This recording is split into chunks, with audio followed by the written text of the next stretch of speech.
아시아 경제예요. 미국보다 중국, 트럼프에 지친 동남아 민심 뒤집혔다. 이번에 트럼프의 이란 전쟁은 중국이라든지 러시아 위상만 높여줬어요. 그리고 미국은 추락했죠. 2026년도 4월 9일자 미국보다 중국, 트럼프에 지친 동남아 민심 뒤집혔다. 도널드 트럼프 대통령의 외교 리스크에 대한 우려가 커지면서 동남아 민심이 다시 중국 쪽으로 기울고 있는 것으로 나타났다.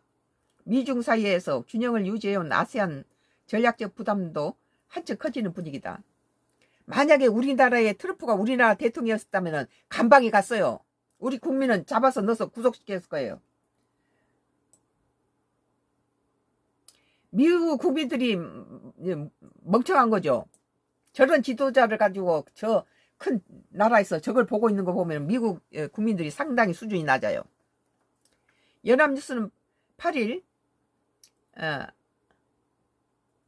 ISEAS 유소프 이상연구소 보고서를 이용해 이같이 보도했다. 해당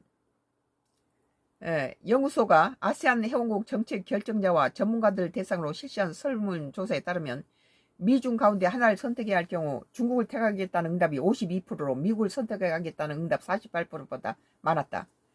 중국이 52%고 미국은 48%란 거예요. 이미 중국이 따라잡았네요.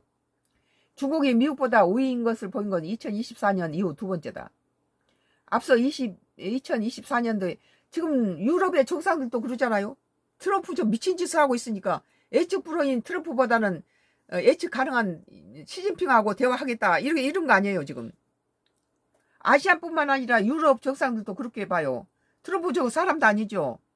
자기 나라는 너무 위험해 킬박스야 그러고 호르무즈 못 가 그러고 미 해군은 도망쳤는데 동맹국한테 갔다 호르무즈 가서 전쟁하라는 것은 갖다 총알바지 하라는 거거든요.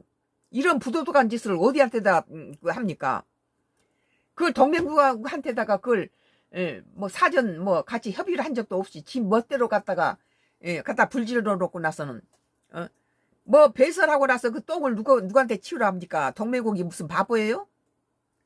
9.11 테러같이 미국이 당했을 때는 동맹국이 쫓아가서 아프가니스탄이 뭐니 이런 데 가서 같이 싸워주지만은 미국이 갖다 침략을 하고 있잖아요. 베네수엘라든지 국제법을 무시하면서. 그리고 멀쩡한 나토 회원국인 덴마크에 그린란드를 먹겠다고 저러고 모든 세계인들이 호르무즈 해협을 다 평화롭게 운영했는데 지금 미국이 갖다 들쑤셔가지고 호르무즈 해협을 통과하려면 30억을 줘야 되는 그런